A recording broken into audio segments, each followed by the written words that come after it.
Mi nombre es Vilma Laudelino de Souza. Nací en la ciudad de Río de Janeiro, una de las ciudades más lindas, conocida como la capital del carnaval, con su ritmo contagiante de la samba y el fútbol. En mi país, una gran mayoría creen, buscan o practican alguna forma del espiritismo. Y esto se da desde el mismo tiempo de la colonización, cuando esclavos fueron traídos desde África con sus cultos y dioses tribales. Y dentro de estos descendió mi abuela, hija de Angola. En estos momentos más que nunca hay una atracción por el ocultismo a través de las literaturas, telenovelas y películas donde se propagan algunas en forma muy sutil y otras abiertamente, tales como El Exorcista, Marte 13, Pesadilla, Poltergeist, etc. Por largos años yo viví la realidad de todo lo que esto quiere decir y yo les ofrezco mi testimonio y deseo ardientemente que les ayude para conocer al único y verdadero Dios que puede librarnos del poder de las tinieblas y trasladarnos al reino de su Hijo amado. Así que yo les invito a reflexionar mientras les comparto mi experiencia.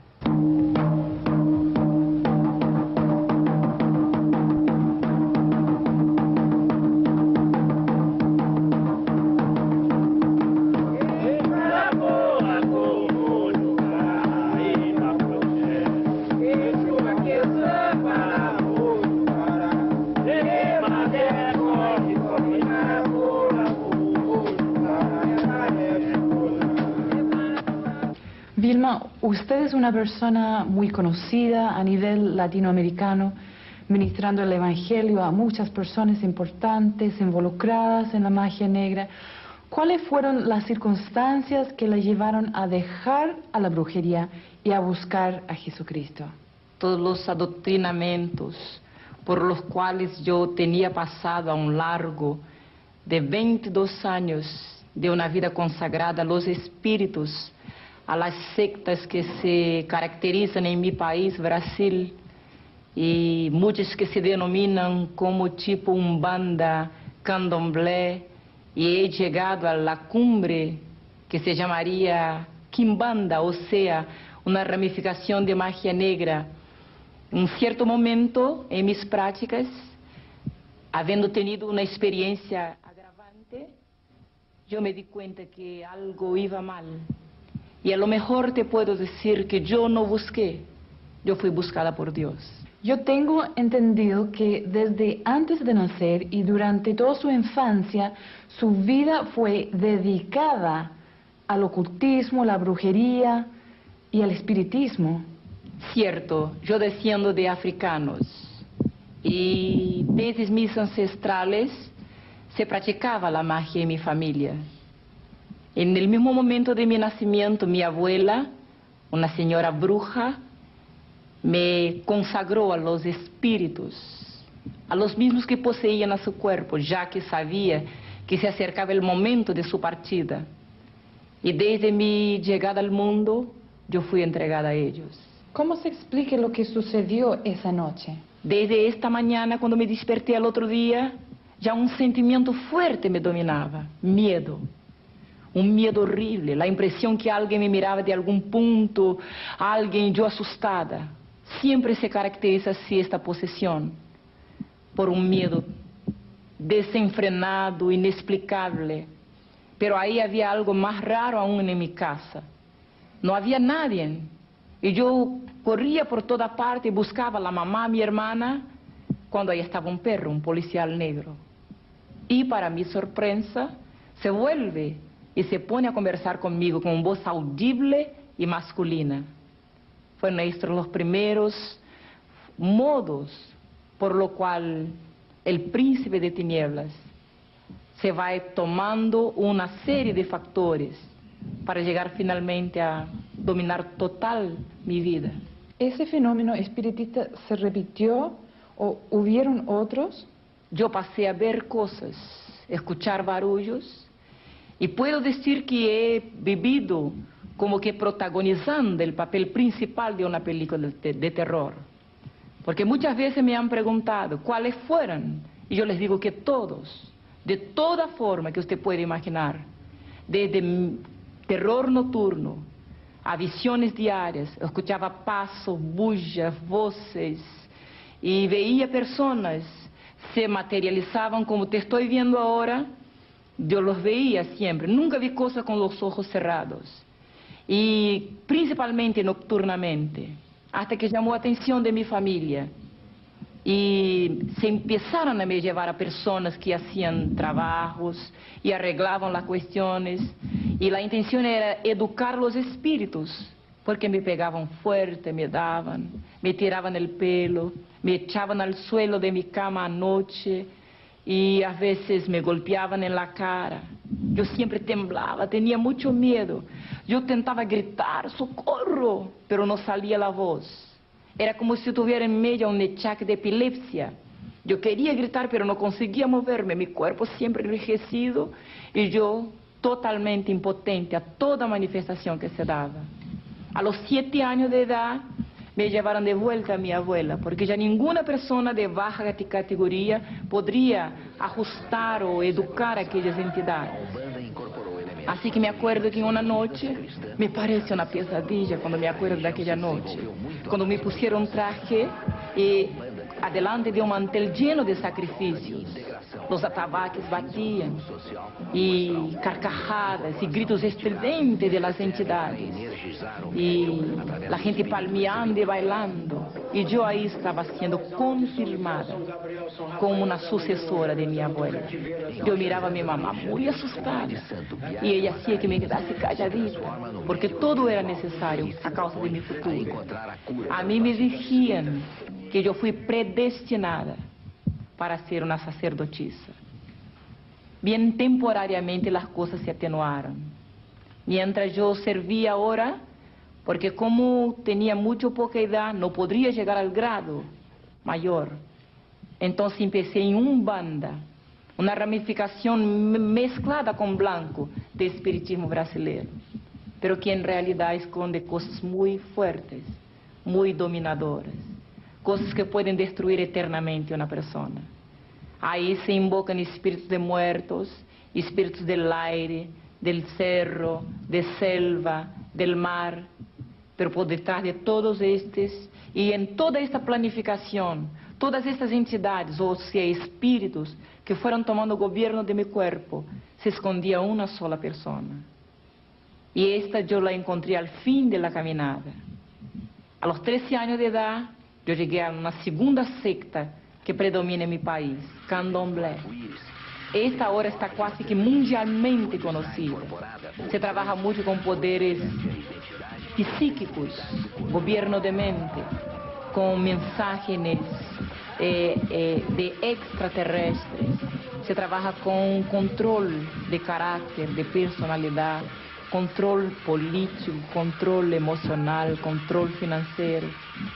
A través de Candomblé, cuando yo llegué ahí, buscando una respuesta para mi problema, se dio algo rarísimo. Ahí estaba un templo muy grande, un sacerdote. De espalda estaba cuando yo adentré, buscando respuesta, de nuevo le digo.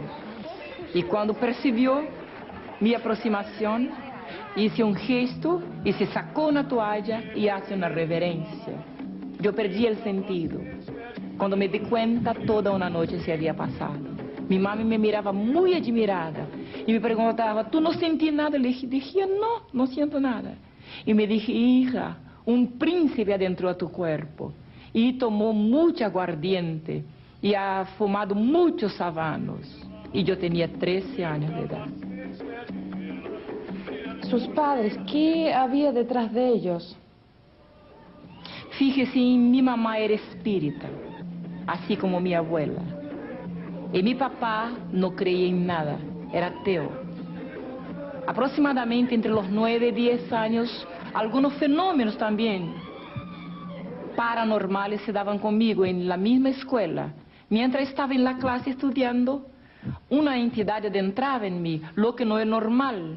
Si alguien que me está escuchando conoce el factor, la jerarquía espírita, sabe que nunca un practicante de Umbanda puede tener manifestaciones del espiritismo científico. pero a mí adentraba una entidad y yo psicografaba. Yo no tenía conciencia, yo no quería hacerlo, pero mis manos se movían. Y en una cierta ocasión la maestra me flagró y levantó mi cuaderno y dijo: vean por qué esta niña no aprende nada. Yo miraba desesperada. Quería decirle a ella: no fui yo que hice esto. Pero era mi cuaderno con mi letra. Y había un dibujo, la figura de un hombre, y una firma abajo. La figura era de Satanás. Y la firma era: yo soy el demonio de la medianoche. De ahí me encaminaron a una iglesia para un trabajo de exorcismo. Pero fue escuchando una clase de catecúmenos de esta iglesia que las cosas empeoraron. Cuando la joven decía sobre Dios, un Dios que había creado a todos, un Dios que estaba en los cielos, un Dios que amaba a gente buena. Y sabe que yo miré adentro de mí misma, aunque fuera bien niña. Yo ya tenía una percepción muy profunda de muchas cosas, podría entender y escudriñaba siempre todo. Y mientras ella hablaba, yo miraba mi vida. Y le doy un perfil de mi infancia. Yo soy la cuarta hija negra. Soy hija de una mujer de descendencia europea, con hombre de descendencia africana. Yo fui la única que heredé todos los trazos característicos de negro. Así que nunca nadie ha creído que yo era hija de mi mamá. Yo sufrí en mi propia piel el choque de raza, de cultura, de sociedad. Siempre la gente preguntaba: ¿esa es su empleada? Mis hermanos a veces se burlaban de mí y decían: la mamá te encontró en la puerta, tú no eres hija de ella. Y esto se fue criando adentro de mí algunos sentimientos como recalque, rechazo. Me sentía desajustada, un desequilibrio emocional. Yo me sentía menor, pensaba: ¿por qué soy diferente? No conseguía entender. Y a la idea que me enseñaron, que Dios había creado todo, no me gustó. Porque pensaba: entonces Él me ha creado tan diferente. Yo nací en un barrio elitizado de mi ciudad. Ahí estaba la gente de plata, la gente de cultura, la gente de la élite y la gente blanca. Y no todos me querían. A veces uno no puede imaginar el mal que hace mirando con poco caso a un niño. Pero yo me daba cuenta que casi nadie me quería. Y cuando oí hablar sobre Dios, llegué a la casa y pregunté a mi papá: ¿quién es Dios? Papá me contesta, golpeando a su bolsillo: Dios, hija, es plata en el bolsillo de quien lo tiene. La cosa se alargó por hartos años. Yo de ahí me acuerdo que desperté una noche y ahí estaba enfrente de la puerta un hombre todo de negro. Y su sombra estaba en mi cuerpo. Y yo percibía que aquella sombra era como un cerro. Y yo podría ver su figura, pero nunca su cara. Una cierta noche yo tomé fuerza y pregunté: ¿quién es usted? Y del medio de aquella figura salió una voz de hombre, una voz medio ronca, y contesta: yo soy el diablo. Y yo siempre perdí el sentido. Así que desde que yo llegué a Candomblé, nuevas huestes fueron tomando control de mi cuerpo. Porque todo no se empieza, nadie nace bruto. Se empieza toda una trayectoria. Algunos factores circunstanciales, como usted preguntó al principio, van llevando uno a golpear toda la puerta donde se pueda educar a aquellos espíritus, para que se tornen buenos, para que haya justicia. Así que cuando me involucré con Candomblé, nuevas huestes vinieron. Y de ahí yo me puse a presentar problemas morales, no solo psicológicos, pero problemas de comunicación. Un odio tremendo me nació contra mi familia, contra la misma sociedad. Yo me envolví con gente de la peor cualidad, con pandillas. En el tiempo de la juventud transviada, cuando la gente usaba olor, cuando la gente tomaba mucho. De alguna forma yo quería agredir a la sociedad, quería agredir a mi mami blanca, quería agredir a toda la gente. Y pensaba, algo me hacía sentir que iba un día de tener tanto poder en mi cuerpo que iba a destruir a todo el mundo. Entonces en estos caminos yo fui pasando por todo que se puede imaginar. Y al fondo yo pienso que buscaba una respuesta. Hasta que yo llegué, después de haberme comprometido mucho, de haber hecho mucha maldad, de haber estado trabajando para mucha gente, incluso gente importante en mi país.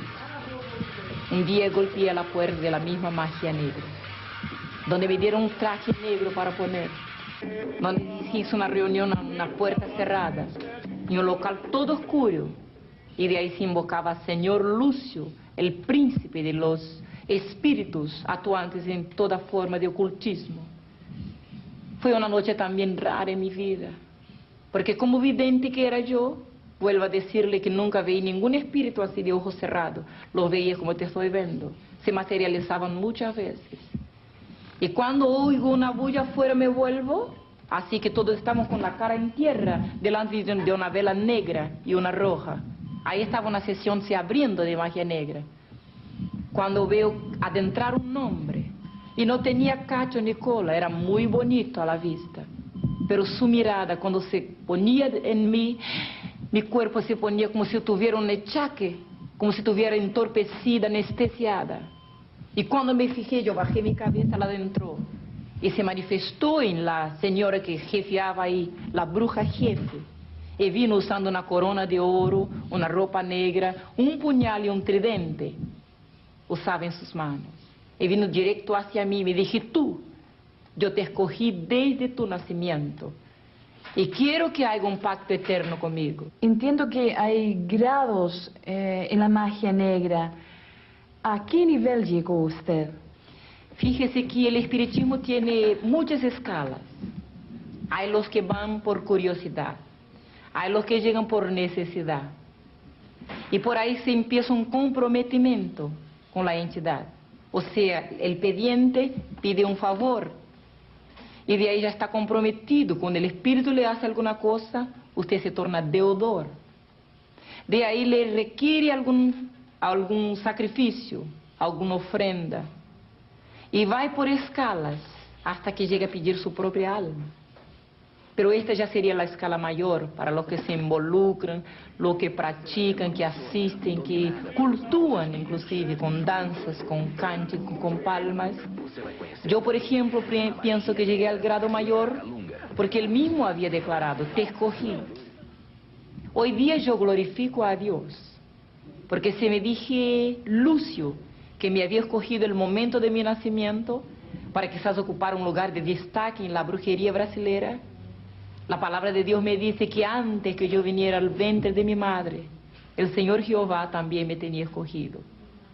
Pero en esta ocasión todos me miraban y me trataban con reverencia, porque yo ya tenía poderes, yo podría influenciar en personas. Siempre trabajaba por revelación, y un brujo actúa mucho por su propia fe, su convicción. Teóricamente yo no conocí mucho el espiritismo. La cosa estaba en mí, ¿me entiende? En mi mente me ocurría. Yo pensaba, tiene que ser esto, esto. O sea, yo ya no vivía. Lúcio o Lúcifer vivía en mi mente. Entonces, se puede tocar en una familia. Se puede cambiar un nombre en homosexual. Muchas veces lo he visto. Se puede destruir un hogar, un negocio, un gobierno. Se puede llevar uno al gobierno y se puede sacarlo también. Todo esto se hace en magia negra.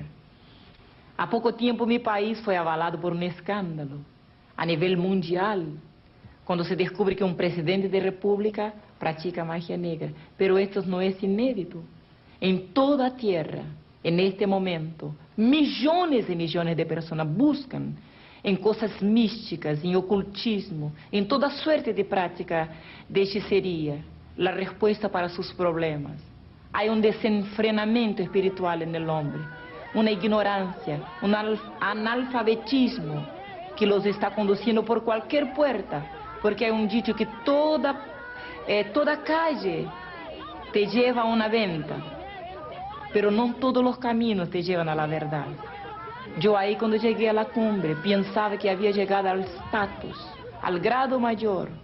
Yo estaba me preparando y me había hecho promesas de que ocuparía el grado de la sacerdotisa más grande del país. Y de ahí yo pasé a cuestionar el grado que yo ocupaba. ¿Por qué mi influencia siempre era negativa? Siempre yo podría herir a una persona, incluso a mi padre, a mi madre. Cuando me aburría la gente, yo los miraba solo. ¿Puede comprender a dónde llegué yo? Y yo con mi mente le daba una orden. Se llama telepatía.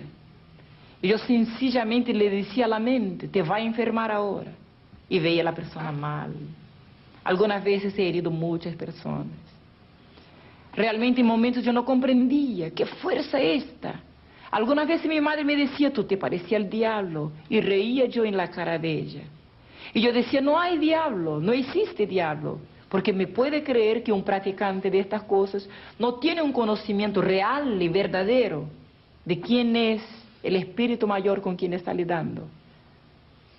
O sea, yo lo consideraba un justicero, un amigo, una persona que me hacía favores y que me golpeaba y que me castigaba porque era mi dueño, mi señor, detenía poderes sobre mí, pero también con quien yo podría buscar favores espirituales y a través de quien yo podría recibir favores.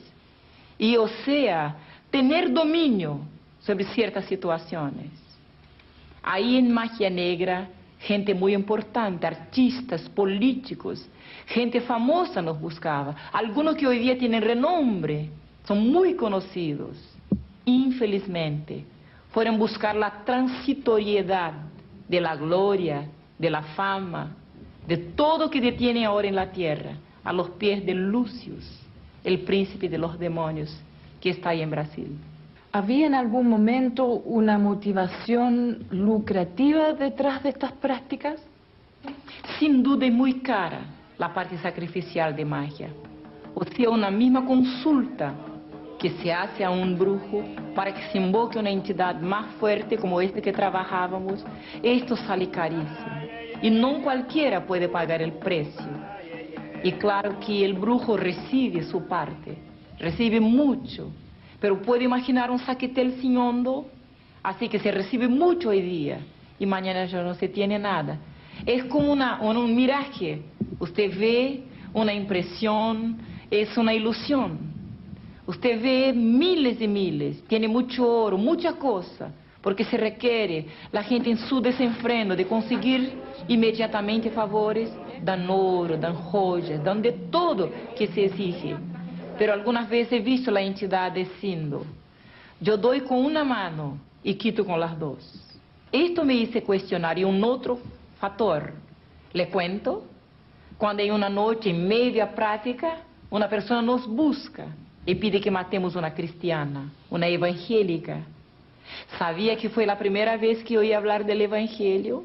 O sea, de una evangélica, fue adentro de un culto de magia negra. Bien, y yo le abro una comilla para decirle que también nos enseñaban contra los evangélicos, que eran los enemigos número uno de nuestra causa espírita, y que por los evangélicos la tierra no estaba gobernada por el príncipe justiciero Lucius. Así que deberíamos combaterlos, avergonzarlos y destruirlos siempre que fuera posible. Y cuando esta señora viene a pedir para matar a su vecina, empieza a describir el carácter de esta señora. Y sabe que reclamaba a Lucius sobre su vecina. Yo le asistía como secretaria en el momento. Decía ella, está siempre orando a su Dios, siempre está glorificando a su Dios, siempre cantando alabanzas. No es adoradora de la señora, de la Virgen. Ella dice que nuestros espíritus son demonios. Y se tan pedantemente declara que va al cielo. Bien, yo escuchaba la charla y pensaba, ahora sí voy a aprender y voy a destruir a toda esta gente, los evangélicos. Pero cuando el mismo príncipe extiende las manos y dice, no, ya basta, no me adelante a pedir nada contra esta mujer. Ella tiene un espíritu superior que mí, contra lo cual yo no puedo. Ahí yo cuestioné.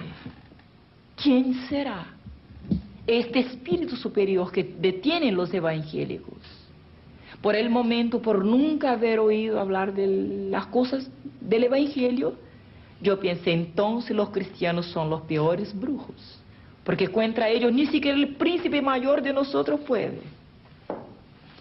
Pero hoy día, cuando conocí la verdad, cuando la verdad me libró, yo sé el secreto de los evangélicos.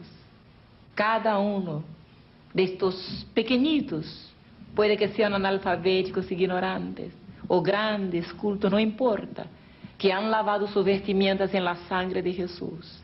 Ellos viven bajo más de 8.000 promesas de Dios inseridas en la Biblia, la palabra del Señor.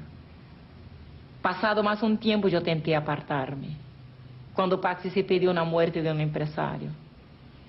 Le cuento que se contrata espíritus, como se contrata una pandilla, un matador profesional.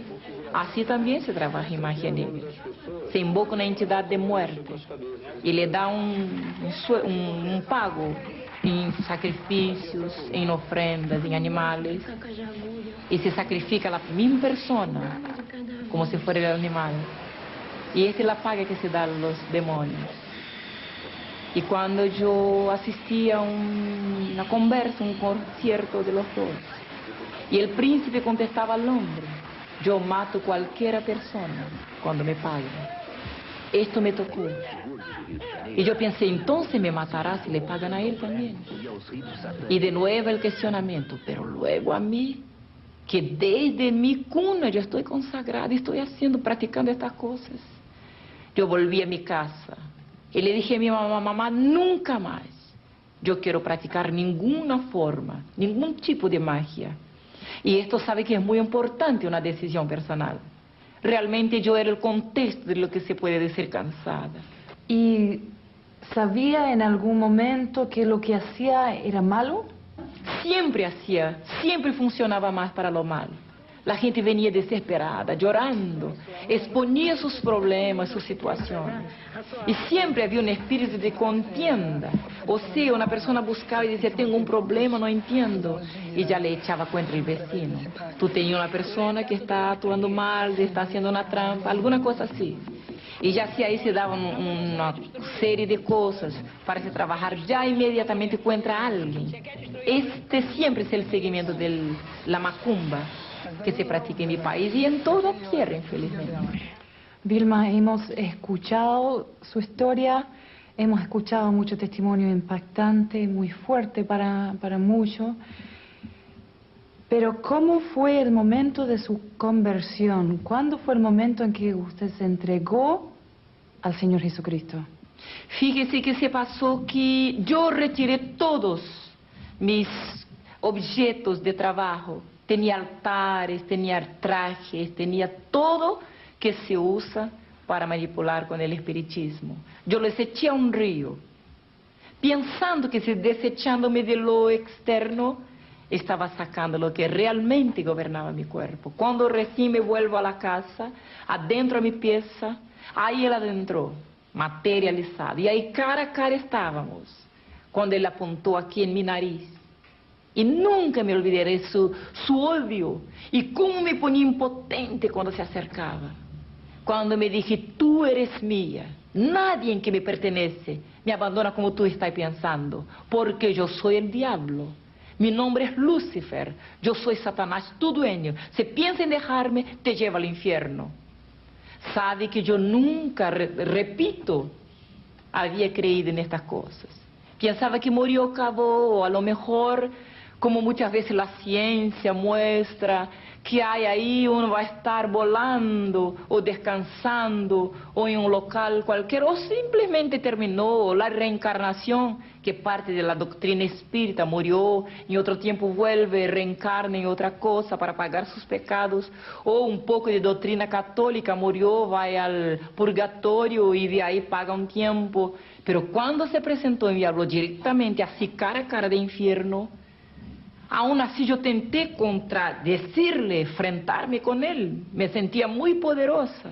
No entendía hasta aquel momento que los poderes que detenía yo no eran míos, que el hombre es totalmente impotente delante del diablo. Por eso la palabra de Dios dice que el Hijo de Dios se manifestó para deshacer las obras del diablo, porque sabía que ningún hombre podía enfrentarse con él como realmente lo es. Y cuando me amenaza así, me enfrento y le digo, nunca más yo quiero destruir a nadie. Y entonces me toma por aquí por el cuello y me dice, entonces te llevo al infierno ahora, para que sepas que conmigo nadie puede. Es un dicho del espiritismo. Y cuando me toma por aquí, al contrario de todo que yo creía, se abre un abismo abajo de mis pies y yo me pongo a bajar. Era como un abismo cenagoso. Todas las tinieblas que usted ya vio, todo blackout que ya vio en su vida, no se parece con el terrible abismo que espera un hombre que se pasa la eternidad sin nunca haber conocido a verdad. Sabe que yo me fui bajando y yo tentaba sostenerme y él me llevaba por aquí. Así es la muerte, pienso yo, de un brujo, de toda gente que vive su vida engañada, sirviendo a los demonios. Porque recientemente había me dado cuenta que todas las entidades, espíritus, orixás, caboclos, guías, así se denominan en mi país el nombre, así se mezclan, se adornan. Esta es su forma de engañar en mi país. Se autodenominan entidades, espíritus justicieros.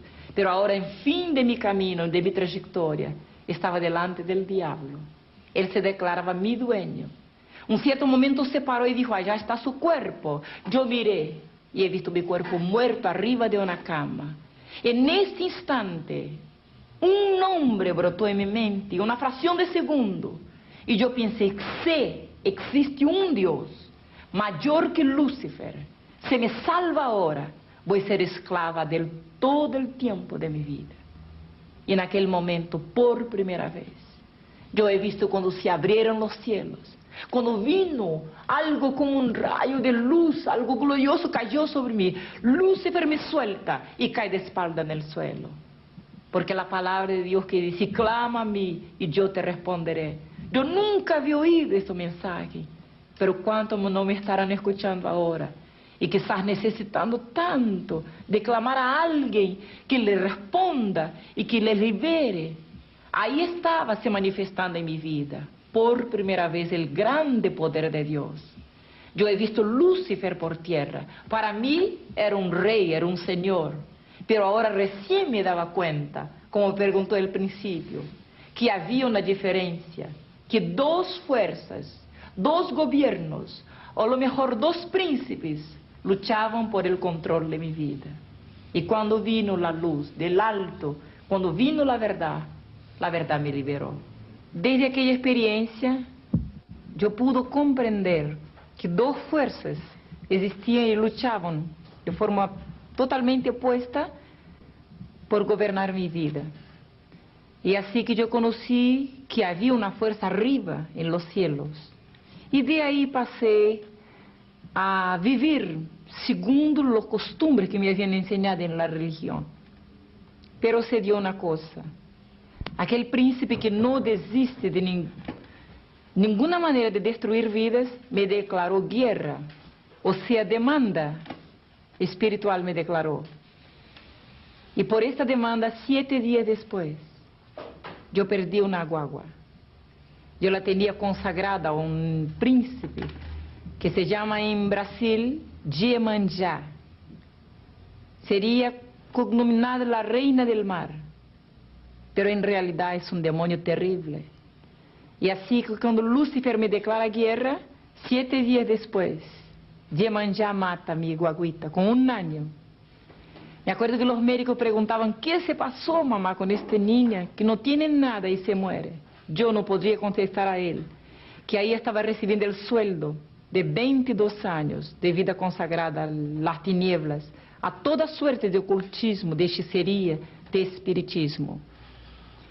Bien, luego cada semana un golpe nuevo contra mi familia, hasta que una noche llegando a la casa, había una noticia. Mi mamá estaba tuberculosa en último grado. Fue llevada a una posta. De ahí yo momentáneamente vacilé. Adentré a mi pieza y realmente yo pensaba, ¿quién nació para eso no puede salir? Porque ahí está la ley del espiritismo. Y yo lo invoqué. Cuando vino él materializado de nuevo, me dije, yo te llamé a un pacto y tú no lo hiciste. Ahora yo no quiero pacto contigo, quiero tu sangre, quiero tu vida y quiero tu alma. Así que le pregunté, pero mi mamá no tiene nada que ver con mis asuntos. Y él dije, voy a destruir toda tu familia y después te llevo conmigo porque tú eres mía. Bien, y cuando yo le pedí una cosa que hoy día yo digo que él nunca tiene de sus esclavos, es misericordia, me dije, fíjese la vida de ella por la tuya, suba arriba de un puente, se echa abajo de un tren. 15 días después estaba todo listo en una noche, con plata para mi enterro en sobre y carta de despedida. Al otro día, cuando fuera saliendo por la mañana a trabajar, como si fuera a esperar el tren en la estación, me echaría de un viaducto a frente del tren y de ahí quizás librase el alma de mi mamá, entre comillas, porque hoy día sé que el diablo nunca habla la verdad, es el padre de mentira.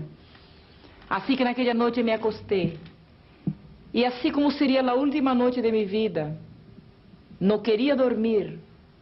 No sé cómo se sentirán miles de personas que me escuchen ahora, con ganas de morirse, de autodestruirse. Pero yo le digo que es terrible, no hay palabras para decir la última noche de un suicida. Yo quería reportar mi vida, hacer un retrospecto. Y ahí en la oscuridad de mi pieza estaba pensando, ¿para qué será que yo nací? La vida es muy insípida, muy insólita. No tiene razón, ¿será que el hombre nace solo para morir e irse al infierno? Y un cuestionamiento sin fin yo me llevaba hasta que llega la madrugada. Bien, los brujos llaman la hora grande, pero hoy día yo puedo decir que era la hora de Dios para mi vida. Repentinamente del alto, una voz me hace una pregunta, ¿y si yo le decir que Dios existe? Fíjese que Dios tuvo primero que me desenseñar la enseñanza de la infancia de mi padre. Y cuando aquella voz me preguntaba así, yo reaccioné con violencia. Ahí estaba delante de mí toda mi vida, mi sufrimiento, el rechazo, todas las cosas. Y yo, aburrida, contestaba, no, no, no existe Dios. Pero por segunda vez la voz me preguntaba, ¿y si yo le digo que existe un Dios todopoderoso? Esto fue impactante para mí, totalmente inédito. Yo conocía muchos dioses, muchos príncipes, entidades, pero un Dios todopoderoso. Así que a esta idea yo tuve miedo, porque todos mis pecados se pusieron a desfilar enfrente a mí, me parecía que me acusaba, entonces me dio un miedo y yo pensé, si hay un Dios todopoderoso, no debe gustar gente de mi tipo, de mi categoría. Y para defenderme inmediatamente yo reaccioné, pero también no me gusta de él. Así que por tercera vez una voz dulce, suave, me pregunta de nuevo, y si yo le decir que hay un Dios todopoderoso y Él te ama, así como tú eres, yo reaccioné. Puse las manos aquí, empecé a llorar, y yo lloraba, y al fin mi alma gemí. Yo pensaba, qué bueno si hubiera un Dios que amase a mí con todo este error, con todo esto pasado, con toda esta basura. Y mientras yo lloraba, una luz fuerte, fuerte adentro de mis ojos, yo saqué las manos y ahí al frente de mí estaba algo inédito. Yo conocía miles de príncipes. De nuevo, les voy a decir, siempre fui vidente en mi vida. Siempre tuve conexión con el mundo espiritual. Conocía muchas cosas, pero nunca aquella luz. Y yo quería fijarme, pero ella me ciegaba. Y cuando me paré para ir en dirección de aquella luz, que yo no comprendía aún quién era que estaba ahí, entonces veí cuando mis manos, mi cuerpo empezó a dar vueltas, y cuando yo caí de espalda para el frente, y los demonios a su turno iban adentrando en mi cuerpo. Yo estaba muy admirada, porque podría verme en el suelo, y recién, mientras escuchaban los demonios diciendo garabatos, blasfemias, insultos, y se rascuñaba como una culebra yo por el suelo, yo comprendí recién que estaba poseída por un espíritu enemigo de aquel supuesto de luz que estaba se acercando de mí. Y ahí en mi pensamiento me puse a llorar. Y aún así reaccioné como una bruja. Yo lloraba y decía, fíjese Dios, tú eres injusto, tú eres malo, ¿Por qué tú permitiste que yo viniera al mundo para hacer tanta maldad y ahora recibir en mi propio cuerpo el pago de esta maldad? Y para mí me parecía, no podría mirarlo un segundo, me parecía que estaba me mirando, serio. Y cuando yo quería herirlo de alguna forma, y le dije, fíjese, yo sufrí tanto en este mundo, que sufrí más que tu hijo, porque me habían dicho alguna vez que Dios tenía un hijo, cosa que nunca yo he acreditado. Cuando hablé así sentí, no pudo ver que reaccionó, y sentí cuando me levantaron del suelo, y fui siendo llevada por el aire, y me pusieron parada en un local y yo abrí los ojos, miré alrededor, y ahí he visto la escena que cambió todo el futuro eterno de mi alma. Miles de personas ahí estaban en una plaza grande, veía un predio al fondo, las columnas, veía la multitud gritando, y yo pensaba, qué raro, ¿qué estoy yo haciendo acá? Porque los trajes de las mujeres, todo costumbre, como si fuera una otra época. Yo veía que la gente gritaba y algo se pasaba ahí en aquel predio, y fui abriendo camino ante toda aquella gente para ver qué se pasaba ahí adelante. Y veía una cuerda humana formada por soldados que se vestían como los romanos de la antigüedad. Ahí arriba de la escala había muchos soldados y un hombre en una silla grande que se paró y apuntó a otro que estaba atado en un local lleno de soldados. A un poste estaba atado. Y cuando preguntó, ¿qué haré de Jesús de Nazaret? Me impactó mucho este nombre, porque yo conocía varios Cristos, como el Cristo de Plaga, el Jesús de Bonfim. Conocía muchos, Oxalá era una ramificación que se llamaba el Dios, pero nunca había oído este nombre Jesús de Nazaret. Y cuando el hombre apuntó a la columna y preguntaba así, la gente se puso a gritar rabiosa, crucifica, crucifica, y yo los miraba. Inconscientemente me paré las manos y me puse a gritar, y me dio una rabia, un odio, yo me puse a gritar, pero de repente pensé, ¿qué estoy yo haciendo acá? ¿Qué tengo yo que ver con este hombre? Y me volví hacia atrás a ver más quién ahí estaba. Y he visto una escena que nunca más me olvidaré. Todos mis compañeros de hechicería, de toda ramificación del espiritismo por lo cual yo tenía pasado, ahí estaban, participando de la cena que llevó a la muerte el Hijo de Dios. Todos mis compañeros de pandilla, de fiesta, de tomar, de calles, de todo que hacíamos nosotros de mal, todos gritábamos. Y había más gente de todo tipo, toda clase, categoría intelectual, social, y todos gritaban con odio. Y yo me devolví de nuevo y pensaba, ¿qué tengo yo que ver con esta cena? En realidad yo nunca imaginé que también a causa de mis pecados fui participante de la muerte del Hijo de Dios. Yo también fui culpable. Pero cuando el hombre lavaba sus manos y entregaba aquel reo, aquellos soldados que ahí estaban, le cuento como yo he visto, y lo llevaron a un patio ahí interno del mismo local, y veí cuando le quitaron la ropa hasta la cintura y lo ataron de espalda, como se hacían con los esclavos antiguamente, a una columna, la gente a la rueda, y yo mirando cuando un soldado saca un azote y empieza a dar vueltas en el aire. Y yo me fijaba, qué raro, y la gente palmeaba, reía, gritaba. Pero aquel azote no era una arma normal, tenía un cable, varias puntas de cuero, y en la punta de cada punta, un pedacito de hierro, más o menos así. Y cuando aquella cosa daba vueltas en el aire y golpeaba, aquella espalda sensiblemente se abría y rascuñaba aquellas carnes. Molía aquel hombre. La gente palmeaba, reía, y el azote daba vueltas. Era como un maestro en lidar con aquella cosa, el hombre le jogaba. Aquel cuerpo temblaba. Y yo miraba y pensaba, ¿cómo puede?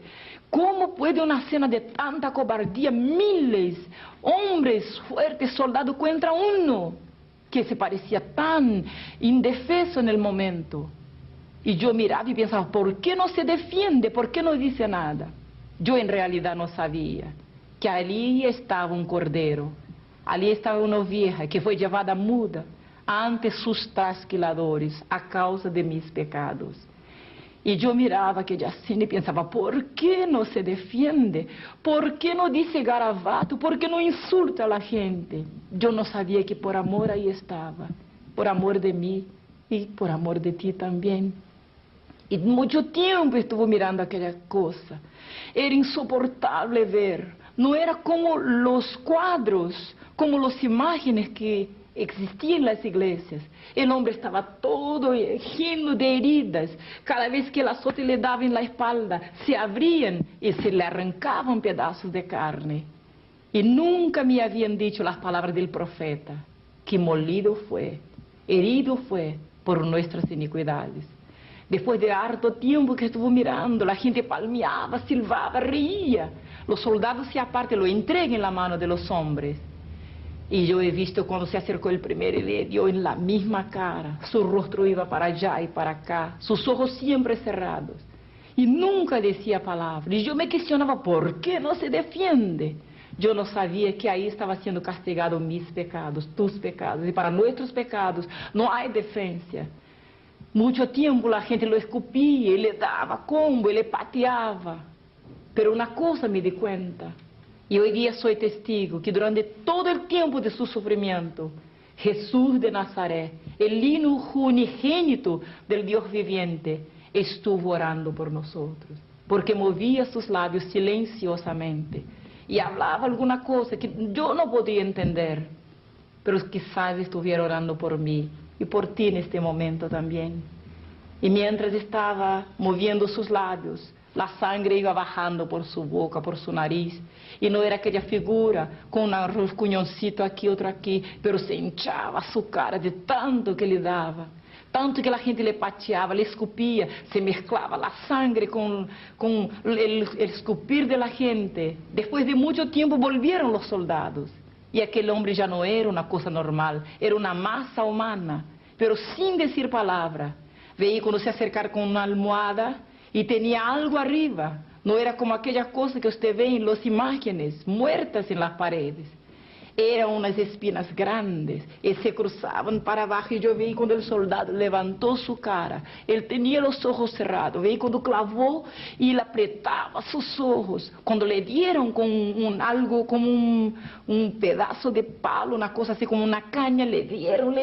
Y él encogía su cuello.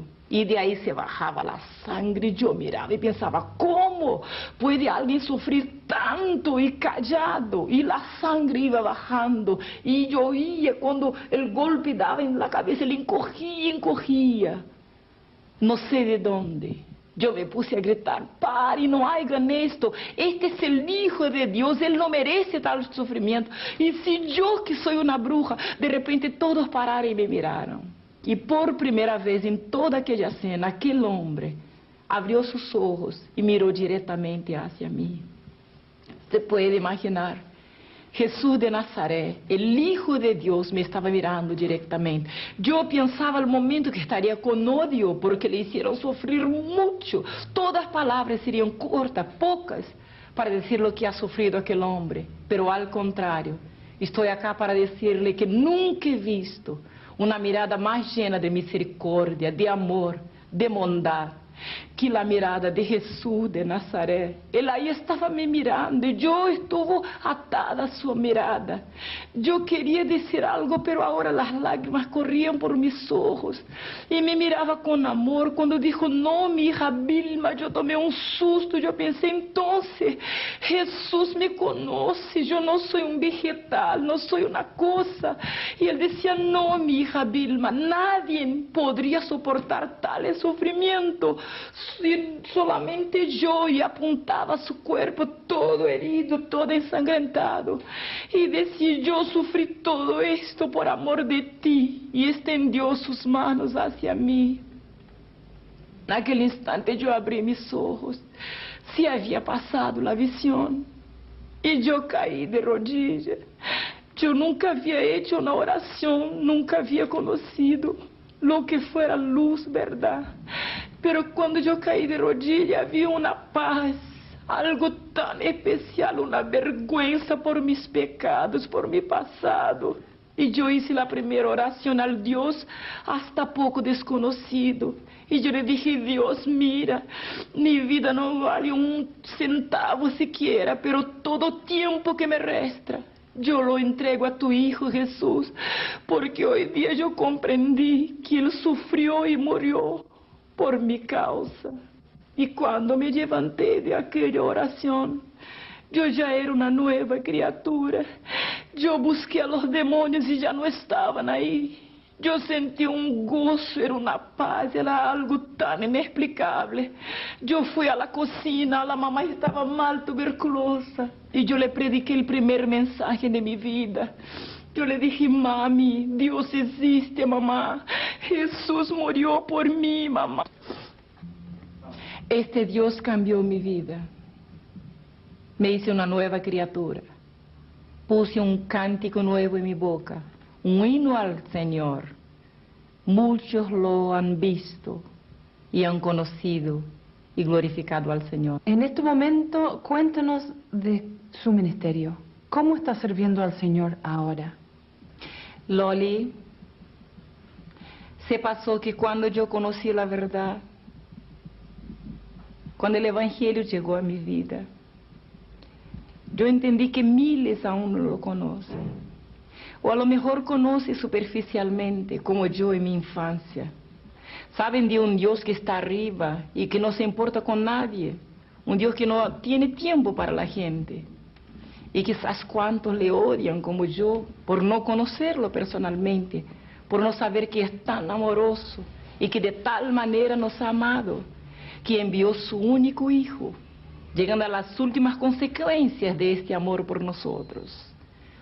Y cuando veía a la gente en la calle, me daba cuenta que necesitaban que alguien le dijera algo.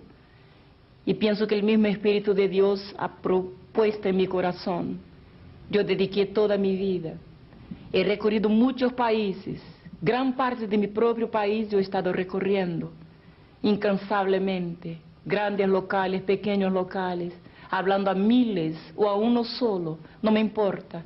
Donde el Espíritu Santo de Dios me ha enviado, yo he ido con mucha alegría. Y quiero decirle que me ofrecí al Señor como esclava. No atendió a mi oración. Me recibió como hija. Soy hija del Dios viviente. Nunca más los demonios, Loli, tuvieron gobierno en mi cuerpo. Nunca más el vicio, el odio, la miseria. Jesús cambió todo el futuro eterno de mi vida. Y cuando puedo escuchar su voz a través de los siglos diciendo: id, predicai estas palabras, enseñai a toda la gente a guardar las cosas que yo he dicho, yo siempre, mientras vida tenga, voy a proseguir haciendo esto.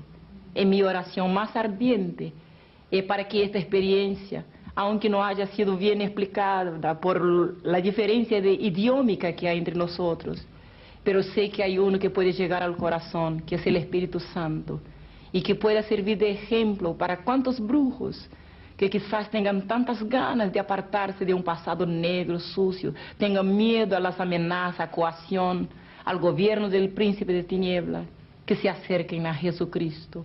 Es el general que venció a quien yo no podría vencer sola, y se tornó dueño, Señor, Padre y amigo, mejor que tengo yo.